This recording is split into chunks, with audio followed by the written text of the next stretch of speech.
샬롬, 지난 하루도 평안하셨나요? 오늘은 레위인의 나이 제한이라는 제목으로 말씀을 함께 나누겠습니다. 우리나라 최연소 국회의원은 청년들을 대변해달라고 정의당이 비례대표로 추천한 인물인 92년생 류호정이라고 합니다. 그는 27살에 국회의원에 당선되었는데 우리나라 국회의원은 만 25세 이상, 대통령은 만 40세 이상이면 출마할 수 있습니다. 중요한 직책을 수행함에 있어서 나이 제한이 필요한 것에 대부분 동의할 것입니다. 물론 나이값 못하는 사람들이 많아서 문제이긴 하지만 매니저나 팀장급을 보면 그들의 노하우를 무시할 수 없지요. 나이만 먹은 게 아니라 나이에 맞는 경력을 제대로 쌓아왔기 때문일 것입니다. 오늘 성경의 하나님은 레위인에 관해 말씀을 하시는데 고핫 자손, 게르손 자손, 무라리 자손 등 레위의 세 아들의 자손들에게 임무를 나누어 맡기셨습니다. 그런데 어린아이부터 노인까지 모두가 나서서 일하는 것이 아니라 남자들 중에 나이 제한을 두셨습니다. 47절에 30세부터 50세까지 회막 봉사와 매는 일에 참여하여 일할 만한 모든 자. 레위 남자들 중에 30세부터 50세까지만 회막과 관련된 일을 할 수 있었습니다.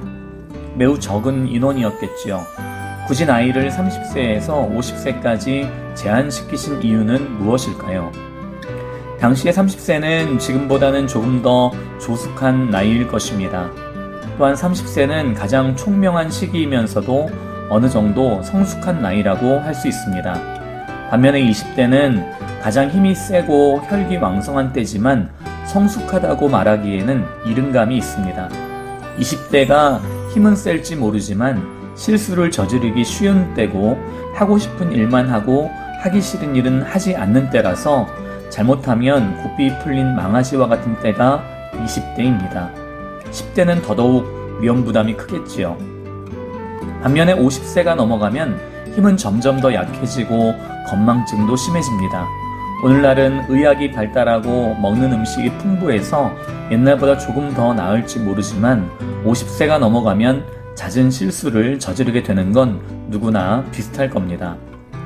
만약 다른 일이었다면 20대도 50대 이상도 괜찮았겠지만 성막과 관련된 일, 가장 거룩하고 경건하며 조심하고 주의해야 할 일이기 때문에 하나님은 나이 제한을 아주 좁게 30세에서 50세로 제한시키신 것입니다. 특히 성막과 관련된 일을 하는 레위인은 제사장을 돕는 일이기 때문에 말을 잘 들어야 하고 손발이 서로 잘 맞아야 했습니다. 자기 고집을 부려서는 안 되고 제사장에게 최대한 협조해야 하고 제사장의 명령에 고분고분히 잘 따라야 했습니다. 그런 면에서 30세에서 50세가 가장 이상적인 나이였을 것입니다. 그렇게 레위인 중에 30세에서 50세에 해당되는 사람을 모두 세웠더니 48절에 곧 그 계수된 자는 8,580명이라. 8,580명이 성막과 관련된 일을 할 레위인이었습니다. 물론 그 후에 시간이 지나면서 그 수가 조금씩 변동은 있었을 것입니다. 오늘날은 성막을 운반하고 설치하고 제거하는 일은 없지만 하나님께서 레위인의 나이를 제한하신 것은 오늘날 우리에게도 분명 의미가 있을 것입니다. 직분을 받음에 있어서 나이도 중요할 뿐 아니라 그 신앙의 상태도 중요함을 깨달을 수 있습니다. 맡은 직분을 소홀히 하지 말 것, 맡은 직분에 충성할 것, 맡은 직분을 귀하게 여길 것 등 하나님의 이름 매우 신중해야 함을 깨달을 수 있습니다. 예수 그리스도를 믿는 것은 가장 귀하고 복된 일입니다. 거기에 더해 직분까지 맡았다면 하나님을 더욱 기쁘시게 할 수 있는 좋은 기회이며 하늘의 상급을 쌓을 수 있는 최고의 기회입니다. 맡은 자에게 구할 것은 충성이라는 말씀처럼 구원을 맡은 우리, 그리고 하나님의 일을 맡은 우리가 하나님께 더욱 기쁨이 되고 하나님께 영광 돌리며 살기를 예수님의 이름으로 축복합니다.